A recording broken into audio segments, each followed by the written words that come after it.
추가로 원전 수주에 대한 기대감을 가지고 있는 것이 영국 그리고 중동. 보통 주가가 어떤 하나의 테마를 가지고 움직일 때는 확산되고요, 그리고 위축되는 과정을 거칩니다. 최근 흐름에서의 원전주에 대한 평가를 해보게 되면 확산이 있었고요, 수축되는 과정에서 안 움직였던 종목들이 움직이고 있어요. 외국인 투자자들이 그대로 매도하는 데이터를 우리가 확인할 수 있어요. 그런데 원전 해체에 대한 기술력을 일부 가지고 있는 기업은 하나밖에 없습니다. 최근 원전주 주가 분위기와 급부상한 배경이 무엇인가요? 일단 전력수를 첫 번째로 꼽을 수 있을 겁니다. 이건 국내만의 문제는 아니고요. 전 세계적으로 데이터 센터가 확장이 되는 가운데에서 전력 공급에 대한, 공급망에 대한 문제가 제기됐고, 여기 대해서 현재 데이터 센터 전력 공급할 수 있는 대체 수단은, 대체 에너지보다는 원전에 대한 기대치가 높다라는 내용으로 원전에 대한 수요가 증가했고, 이 수요로 인해서 글로벌리 원전 관련주들의 상승이 진행이 되고 있다, 이렇게 판단을 합니다. 해외의 다른 국가들과 추가적인 해외 수주 가능성은 어느 정도인가요? 우리가 이제 원전을 최초로 수주한 게 아마 2000년 초반에 중동 쪽 원전을 수주했습니다. 이때 이제 3기 정도를 수주했고요. 대략 가격은 8조 원 정도, 한 기당 8조 원 정도를 수주했고, 원전을 정상 가동하기까지 한 5년 정도 걸린 것 같아요, 전반의 흐름에 있어서. 그리고 나서 이번에 체코 원전을 수주한 게 두 번째 수주입니다. 여기에 이제 추가로 원전 수주에 대한 기대감을 가지고 있는 것이 영국 그리고 중동 쪽에 추가 원전에 대한 기대감들을 가지고 있다는 게 현재 상황이고요. 세계적으로 이제 원전에 대한 수요는 계속 증가하고 있는 추세이기 때문에 영국이나 중동 쪽 외에도 유럽의 다수 국가에 대한 체코를 기반으로 해서 수주했기 때문에 충분히 수주 가능성을 두고 판단을 하고 있는 현재 상황이라고 볼 수 있습니다. 향후 국내 원전 업계는 어떻게 전망하시나요? 고민입니다. 왜냐하면 파월 의장이 이런 얘기를 했죠. 거품은 꺼지고 나서야 비로소 그게 거품인 줄 알았다. 다시 말해서 주가가 상승할 때는 주가가 꺾이고 나서야 그때가 고점인 줄 알았다 라고 평가하는 게 기본적 원리입니다. 그런데 원전주가 최근에 상승폭이 두드러진 형태로 시장을 주도했었죠. 근데 하나 몇 가지 포인트로의 시장을 판단하는 원전주에 대한 해석을 가질 수 있는 내용이 있습니다. 뭐냐면, 원전주 하면 원전을 디자인한 한전기술, 그리고 원전에 들어가는 모터를 생산하는 두산 에너빌리티, 그리고 원전을 건설하는 현대건설, 이 밸류체인에 의한 돌아가면서의 상승이 주도하면서 시장을 움직였습니다. 원전주에 대한 호응도가. 그럼 최근에 그동안 움직이지 않았던 원전을 정비하고 점검하는 우진엔텍과 같은 종목들이 최근 그동안 상승에 뒤떨어진 가운데에서 주가가 아주 세게 움직이는 현상들을 보여주고 있어요. 보통 주가가 어떤 하나의 테마를 가지고 움직일 때는 확산되고요, 그리고 위축되는 과정을 거칩니다.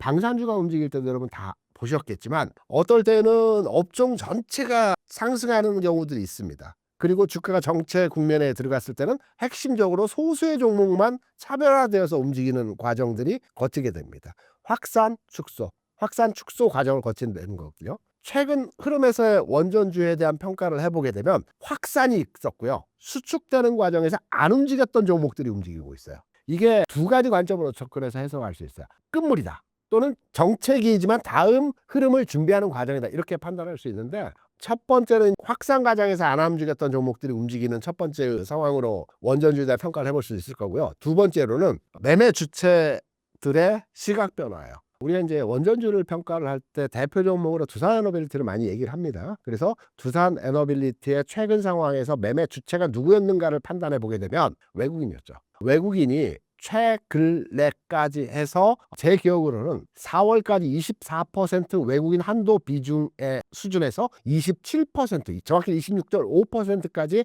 최근 4월과 5월을 통해서 비중을 늘려갔습니다. 시장에서 이게 아마 1,500만 주 정도 될 겁니다. 굉장히 큰 사이즈입니다. 2.5% 하나. 근데 최근 단기적으로 보면 한 3, 4일을 경우에서 외국인 투자자들이 그동안 샀던 물량을 그대로 매도하는 데이터를 우리가 확인할 수 있어요. 그러면 단기적으로 볼 때는 그동안 시세를 선도했던 외국인이 고점이라고 판단할 수 있는 최근 주가 수준에서 대량으로 매도를 하고 있다라는 측면에서의 상황을 판단해 보일 때, 원전주는 단순하게 조정이 나온 이후에 재상승할 수는 있겠으나 당분간의 영역에서는 조정받을 수 있는 가능성들을 두고 있다, 이렇게 판단하죠. 원전 산업의 가장 큰 리스크 요인은 무엇이라고 생각하시나요? 우리가 이제 원전에 대한 부분들을 얘기할 때 적자 사업이다 이런 얘기들 많이 해요. 그러니까 아랍에미리트에 수출했을 때도 실질적으로 정부 차원의 적자입니다. 왜냐하면 원전 설비를 통해서 진행했던 전체 금액적 규모를 보게 되면 기업적 측면에서는 일부 흑자를 실현했지만 정부 차원에서는 그 원전을 지을 때 경비 부대를 우리나라 특전사가 가서 그 오랜 기간 동안 이제 경비를 해줬고요, 교육을 시켜줬고요. 이런 부분의 모든 비용적 측면을 따져보게 되면 실질적으로 국가적 차원에서 보게 되면 적자가 맞거든요. 근데 기업은 적자라 하더라도 기술을 축적하고 노하우를 만들어가는 과정에서 이 아랍에미리트의 원전 수주는 굉장히 미래지향적 산업으로 제대로 된 투자였다라고 생각을 하고 있습니다. 그런데 이제 원전에 대한 리스크라고 말씀을 하신다면 다양하죠. 왜냐하면 지금 원전을 짓고 원전을 운용하는 주요 국가는 중국, 러시아는 제외하고요. 예, 중국, 러시아 전 세계 이제 400기 원전이 운용이 되고 있어요 현재. 중국, 러시아가 가장 많습니다. 근데 중국, 러시아는 그쪽 서방권이 아닌 비서방권 국가에만 원전을 짓고 운용을 하기 때문에 우리하고는 관계 없는 그 저기 영역의 구간이고요. 우리하고 관계 있는 국가라고 한다면 독일은 원전을 포기했기 때문에 그동안 독일이 원전에 있어서 가장 강한 나라였지만 독일은 제외하고 프랑스, 일본, 미국이 우리의 경쟁사입니다. 근데 미국은 대부분 설계 위주로 진행을 하게 됩니다. 그래서 미국과 우리는 겹친 부분이 없고요. 일본 같은 경우에도 우리가 일본의 기술력을 충분히 따라잡은 상태이기 때문에 일본과는 어느 정도 대등한 위치에서 상황이라고 볼 수 있고, 프랑스가 우리가 이제 목표로 해서 경쟁 상대로 추구해야 되는 국가인데 프랑스는 아직까지 좀 버겁긴 하죠. 그래서 기술력 부분이 프랑스를 따라갈 수 있는 능가할 수 있는 기술력 부분이 한계를 넘어서는 부분이 아닐까라고 판단되고, 아직까지는 우리가 원전을 수주하는 데 있어서 좀 가격 경쟁력을 가지고, 그러니까 가격을 좀 낮추어서 수주하는 경향들이 없지 않아 있습니다. 이 부분들이 리스크이라고 보면 리스크라고 볼 수가 있겠죠. 지금 주목할 만한 원전주는 어떤 것이 있을까요? 이거죠. 우리가 원전을 수주에만 집중화돼서 판단을 하고 계시는데요. 전 세계 400개의 원전이 운용이 된다는 말씀을 드렸죠. 그러면 원전이 수명이 한 40년, 길게는 한 50년까지 사용을 합니다. 그러면 이제 50년이 도래해서 가동 중지된 원전이 200개입니다. 400개가 운용이 되고 있고요. 200개는 가동 중지된 원전이 있어요. 여기에 현재 짓고 있는 원전은 40개에서 50개입니다.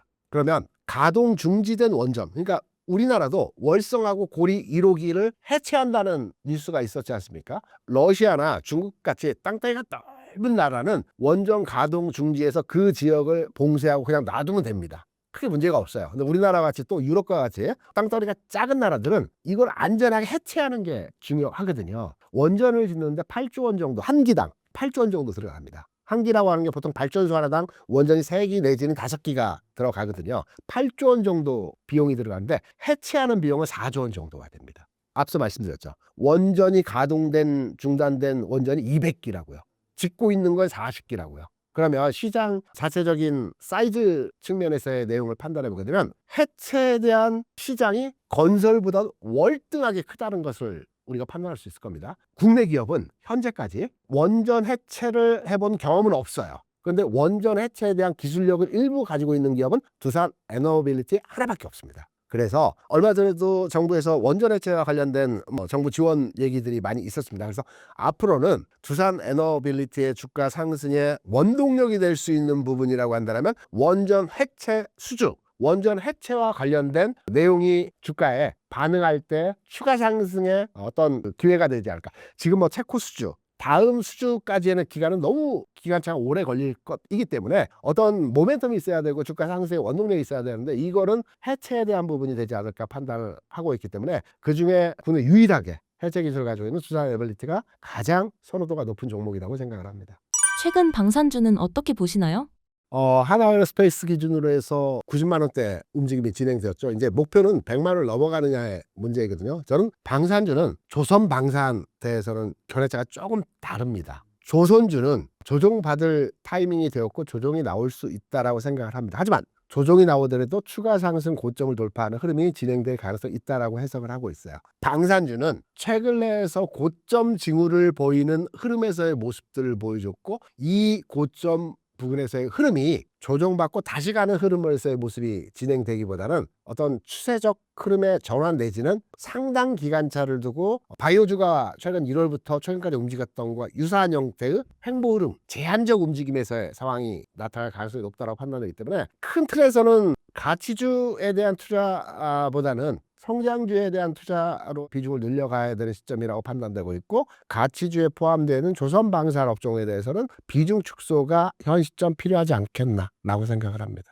조선, 방산주가 가지고 있는 리스크는 무엇이라고 생각하시나요? 조선업종 자체는 지금 현재 환율 상황에서의 변화가 일부 리스크라고 볼 수 있는데 큰 리스크로 작동하기는 어렵다라고 보고 있고요. 방산주 같은 경우에는 정확한 데이터를 봐야 되는데 지난 4분기 대비해서 이번 1분기 실적이 그렇게 좋지 않았어요. 방산은 수주하고 수출 데이터가 다릅니다. 그러니까 얼마를, 우리가 뉴스에서 보는 걸 얼마를 수주했다는 겁니다. 다. 그런데 수출은 대부분 10년 또는 5년, 짧게는 3년 기간차를 두고 나누어서 수출을 하게 됩니다. 그렇다면 수주 데이터와 수출 데이터가 다를 수 있거든요. 수주는 많이 해요. 몇 천억 이렇게 하는데 이게 10년에 걸쳐서 5년에 걸쳐서 수출하는 형태이기 때문에 데이터상의 흐름이 다를 수 있다는 측면으로 접근이 가능하고, 중요한 것은 지난 4분기 대비해서 방산주의 1분기 실적이 증가하지 않았기 때문에 이번 2분기에 나오는 수출 데이터 또는 실적 데이터가 굉장히 중요합니다. 1분기 대비해서 또 실적이 위축되었다 라고 한다면 어떤 주가가 조정받을 수 있는 빌미가 될 수 있다라고 판단이 되고 있고요. 반면에 수주 데이터 내지는 실적 데이터가 1분기 대비해서 증가하게 되면 어떤 주가의 전환점이 나타날 수도 있다라고 해석은 되고 있지만, 지금 판단해 보게 된다면 1분기 대비해서 실적 데이터가 2분기에 개선되기는 쉽지 않다, 이렇게 판단하죠. 최근 중국 BYD의 출혈 경쟁에 대해 많은 뉴스가 나오고 있습니다. 현재 중국 전기차 상황이 어떤가요? 중국의 전기차 기술적 측면에서는 놀라울 따름입니다.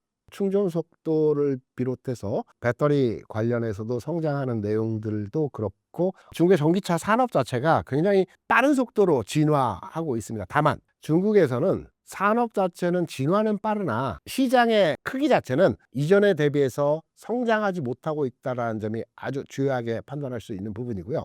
비슷한 예로 이렇게 말씀을 드릴게요. 중국의 전기차 시장은 전 세계 전기차 시장의 한 60%를 점유하고 있습니다. 물론 이제 중국을 포함한 데이터이기 때문에 약간의 왜곡은 있을 수 있어요. BYD가 전체 전기차 시장에서 차지하는 비중은 20% 초반입니다. 여기 테슬라는 10% 후반입니다. BYD를 비롯해서 최근에 중국 전기차 해외 진출이 빠르게 진행되고 있죠. 우리나라도 BYD 전기차가 들어와 있습니다. 아직까지 호응도가 크지는 않지만, 그래서 중국의 전기차 성장 속도는 놀라울 만 하되 전체적으로 그 속도 대비해서 증가하는, 판매가 증가하는 속도는 기대치 부분만큼 크지 않다, 이렇게 해석을 하죠. 향후 글로벌 전기차 업계는 어떻게 전망하시나요? 중국은 OEM 생산 기지가 될 가능성이 높고요. 우리나라는 전기차 시장에서 어느 정도의 입지를 가져가겠지만 아직까지는 후발주자로서의 역할을 할 거고, 역시 테슬라 중심으로 한 시장 재편이 진행될 가능성이 높습니다. 다만 여기에 중요한 것은 가격입니다. 전기차를 얘기할 때 캐즘을 많이 얘기를 하고 있는데 이 캐즘의 원인은 가격이거든요. 전기차를 대부분 구매를 희망하고 있는 구매자 입장에서도 가격이 부담스럽다는 겁니다. 근데 가격이 많이 내려오고 있죠. 테슬라 같은 Y 모델 비롯해서 저가형 전기차가 한 4천만 원 내외라고 하면 이제 구매가 가능하고, 우리나라 같은 경우는 레이 전기차는 3천만 원대, 2천만 원 후반대 전기차도 나온 걸로 알고 있어요. 그래서 가격이 어느 정도 하향하고 있기 때문에 전기차 시장은 캐즘을 통해서 극복해 나가는 과정들이 우리가 이전에 예상했던 것보다 속도 조절은 필요하겠으나 적극적으로 성장하는 추세로 진행이 될 가능성이 있다라고 생각하죠. 한국 2차 전지 업종 상황은 어떤가요? 앞서서 제가 전기차 업종에 대한 내용을 잠깐 말씀을 드렸는데, 전기차 업종에 대한 가장 부담 요인으로는 캐즘을 많이 얘기했지 않습니까? 캐즘은 제가 말씀드렸던 내용을 기반으로 해서 포스코 퓨처, 에코프로비엠, 그리고 LG에너솔루션이 흑자 전환으로 1분기에 진행이 되었습니다. 물론 LG에너솔루션은 완전한 흑자로 돌아선 것은 아니지만 6천억에서 800억대 적자 규모가 줄었다라고 판단이 되고, 포스코피처과 에코프로비엠의 흑자, 소폭이 흑자로 전환되었다는 부분이 캐즘 현상을 극복했다라고 판단되고 있기 때문에 전기차 업종에 대한 전반의 현재 분위기를 보게 되면 저점을 통과하지 않았나, 이렇게 해석하고 있습니다. 2차 전지 주가가 상승하려면 어떤 점들이 해결되어야 하나요? 이렇게 한번 설명을 드려볼게요. 포스코 퓨처엠이라는 종목을 가정을 해서 제가 여러분께 설명을 드리면 22년도에 10만 원 내외였습니다. 주가가. 그러면서 23년을 넘어오면서 이게 67만 원까지 주가가 상승을 했어요. 이때 전기차 열풍 배터리 업종의 전반의 흐름에 대한 기대감이 형성됐고 이 기대감에서 주가가 상승했다라고 보고 있겠죠. 67만 원까지 상승했던 포스코 퓨처엠이 최근 10만 원을 깨는 흐름에서의 주가 하락이 나타났습니다. 최근 1년 거의 한 반, 2년 동안의 흐름에서 몇 토막인가 6분의 1 수준 이 정도의 주가 하락이 나타났기 때문에 지금 전기차 업종과 관련된 내용으로 등치시켜서 해석이 가능하지 않을까라고 판단합니다. 그래서 전기차 또는 배터리 종목에 투자되어진 분들에게 제가 조언과 같은 말씀을 드리자면 지금 뭐 캐즘이 어떻다, 전기차 판매 대수가 어떻다, 유상증자가 어떻다 이런 내용에 대해서 구구절절 말씀드리는 것보다 통상 포스코 퓨처엠을 제가 앞서 말씀드렸는데 개인 투자자 분들이 가장 많이 투자되어진 가격대가 25만 원에서 30만 원입니다. 포스코 퓨처엠으로 비춰서 완전한 고점은 67만 원이긴 하나 67만 원에 들어갔던 투자자들보다는 내려오는 과정에서 30만 원 언저리부터 저점이다. 반토막 났기 때문에 저점이고 여기에서는 반등 줄 수 있다. 그리고 반등의 움직임을 가늠할 수 있는 여러 가지 시장에서의 모습들도 많이 나타났기 때문에 대부분 많은 투자자들이 투자되어진 가격이 30만 원 전후, 평균가는 내려오면서 조금의 추가 매수를 통해서 25만 원 전후가 아마 평균 단가 수준에서의 가격대가 아닐까라고 생각을 합니다. 그러면 지금 12만 원이죠. 10만 원을 깬 뒤에 지금 12만 원까지 일부 상승되어진 흐름입니다. 저는 개인적으로 대표 종목인 포스코 퓨처엠의 주가를 상황으로 지금 현 시점에서 내 손실률이 60% 70%라고 할 때 어떻게 대응을 할까? 시장이 어떻고 업종이 어떻고 상황이 어떻고 이런 게 중요한 게 아니라 내가 가진 이 2차전지 업종에 대해서 어떻게 대응을 해야 할지, 그냥 손 놓고 있어야 될지 아니면 적적 대응을 통해서 손실폭을 줄여내는 형태로의 진행을 해야 될 문제에 대해서 말씀을 드리게 되면 저는 기본적으로 물타기를 하는 거에 대해서는 긍정적으로 판단하지 않지만 내가 성장 섹터에, 그러니까 이렇게 표현을 하죠. 내가 성장 섹터의 종목이 예를 들어서 한 30% 비중으로 가지고 있다. 그 성장 섹터에는 바이오도 있고 로봇도 있다. 그러면 일부 종목은 수익이 난 종목이 아마 있을 겁니다. 2차전지는 당연히 손실이 나 있는 상태이겠지만 일부 성장주에서 로봇주가 움직여서 지금 일부 수익이 나 있어. 또는 바이오주는 나는 먹었어. 지금 안 움직여. 일부 수익이 나서 매도를 고려하고 있는 종목에 대한 현금화가 진행되었다라고 한다면 이 현금화된 부분을 2차전지 업종으로 전환이 가능하다라고 생각을 하고 있어요. 그러면 여기서 중요한 것은 제가 이제 현장에서 경험했던 바를 말씀을 드린 겁니다. 물타기에서 평균 단가만 낮춰서 그냥 그 가격까지 갈 때까지 기다리는 것이 아니고요. 액티브한 전략을 쓰셔야 됩니다. 시장에서 제가 있을 때도 많이 말씀을 드렸고 저도 많이 운용을 했던 부분인데 예를 들어서 10만 원에 20만 원의 주식을 샀는데 10만 원까지 주가가 내려왔어요. 여기에서 일부 포트 변경을 통해서 물타기를 대략 한 10% 정도 물타기했다고 판단을 해보시면 이게 평균 단가 20만 원인데 10만 원에 10% 수준으로 물타기라면 이게 한 15만 원까지 움직이게 되면 20%에 대한 비중을 매도를 합니다. 잘 이해가 되지 않으실 수 있는데 포스코 퓨처엠 기준으로 해서 저는 지금 반등이 20만 원까지 움직인다라고 생각을 하고 있거든요. 그러면 25만 원의 평단이다. 그러면 지금 12만 원, 13만 원 이 수준 내에서의 주가에서 일부 현금화된 자산을 예를 들어 10% 정도 전체 100만 원이 투자되는데 10만 원 정도 더 삽니다. 그리고 이게 15만 원, 16만 원 갔을 때 그러면 25만 원 평균대에서 10만 원을 샀기 때문에 대략 언저리에서는 이 물타기한 부분과 등치되는 비중에서의 물량은 손실이 제로가 되는 상황이에요. 요 20%를 빠져나오는 겁니다. 이런 식으로 해서 몇 차례 운용 전략으로 물타기 전략을 진행하신다라고 하면 그 가격까지 25만 원, 30만 원, 40만 원까지 가격까지 기다리는 것보다도 능동적인 매매를 통해서 계속 빠져나오는 형태로 손실을 최소화시키면서 빠져나온 형태로 진행을 하셔야 된다고 생각합니다. 그냥 시장이 좋아지면 업황이 좋아지면 내가 산 가격까지 가겠지. 물론 갈 거라고 생각합니다. 시간이 많이 걸릴 겁니다. 그래서 지금 변화의 흐름이 나타났을 때 지금 상황에서 이런 액티브한 전략을 통해서 손실률을 줄이는 형태로의 진행이 어떠할까라고 생각을 합니다. 한국 2차전지 주식이 지금과 같이 크게 떨어진 근본적인 이유는 무엇인가요? 과수요였죠. 과수요. 그러니까 제가 여러 차례 말씀을 드린 걸로 판단을 하는데 하나의 산업이 커나가는 과정에서 해당 업종에 포함된 종목들은 큰 롤링을 줍니다. 과거에 이런 말씀을 드렸죠. 삼성전자가 2000년 초반에 600원 수준에서 8,000원까지 주가가 움직였습니다. 12배가 움직였거든요. 그러면서 이 주가가 2,500원까지 빠졌습니다. 이게 지금 2차전지 흐름에서의 상황과 비슷하다라고 저는 판단을 하고 있거든요. 그 당시에 삼성전자는 반도체 시황에 대해서 앞으로의 성장 산업이라는 것은 맞지만 과수요가 일어났다라고 시장에서 판단을 했기 때문에 8,000원 주가가 2,500원까지 빠진 겁니다. 물론 시작은 600원에서 올라갔지만 그리고 나서 2,500원까지 빠졌던 주가가 지금의 5만 원, 6만 원, 8만 원, 10만 원까지 올라온 겁니다. 계속해서. 그 이후로는 저점을 깨지 않았어요. 어느 정도의 조정 과정을 거치게 됐지만 계속해서 올라갔던 겁니다.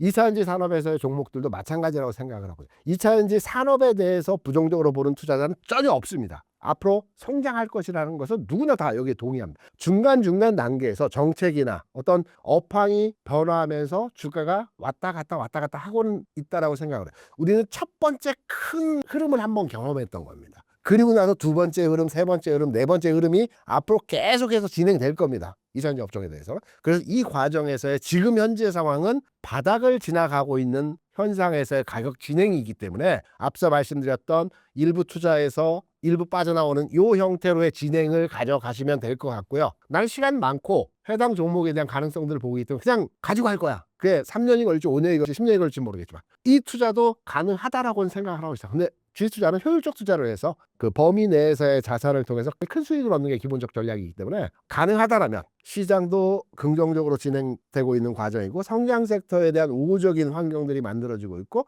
거기에 2차전지 업종에 대한 시장에서의 관심도가 아직은 아니지만 조만간에 관심도가 커 나갈 수 있는 상황에서의 지점이라고 한다면 지금 시점에서의 상황은 그 어느 때보다 관심도가 필요한 구간이다. 테슬라 주가에 대해서는 어떻게 생각하시나요? 테슬라가 고점을 찍었던 시점이 22년도였고요. 우리나라 2차전지 업종의 고점을 찍었던 시점은 23년도였습니다. 그러니까 큰 흐름에서의 움직임 자체는 사이클은 유사하지만 테슬라의 주가와 2차전지 우리나라 국내 업종의 전체적인 주가 수준이 연동한다라고는 볼 수 없습니다. 그래서 테슬라가 정책 이슈로 또 오너 리스크로 인해서 주가가 최근에 오르내림의 반복 과정을 거치고는 있습니다. 하지만 테슬라가 빠졌다고 해서 2차전지 업종의 주가가 하락할 것이다. 이렇게 판단하기보다는 오히려 테슬라가 빠져서 2차전지 업종이 약세를 보일 때가 타이밍이다. 이렇게 현 시점에서 해석이 가능하고 전체의 큰 그림은 역시 성장주가 움직이는 과정에서 2차전지 업종의 하반기까지의 전략적 대응은 긍정적으로 보고 있다.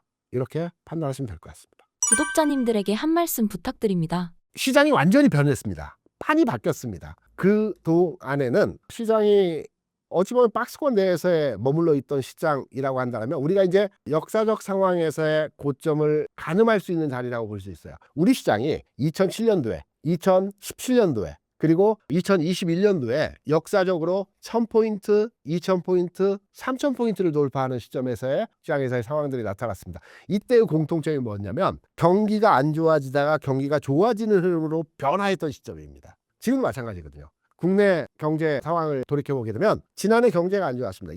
2% 초반대 경제 성장률을 보였고 올해는 그보다 더 안 좋다라는 게 연초의 의견이었습니다. 1.5% 수준을 예상했거든요. 근데 정부의 추경을 진행하고 그리고 경기 부양을 추진하고 있고 여러 가지 측면에서 우리가 예상했던 1.5% 경제 성장률 대비해서 만약에 2% 또는 그 이상의 성장률이 나타나게 되면 시장은 1000포인트, 2000포인트, 3000포인트 돌파했던 성장률 자체와 연동된 4000포인트 시대에서의 흐름도 가능할 수 있다라는 측면으로서의 해석도 가능하기 때문에 올해 시장은 그동안의 손실을 충분히 커버할 수 있는 시장으로의 대응이 필요한 자리가 아닐까 이렇게 판단합니다.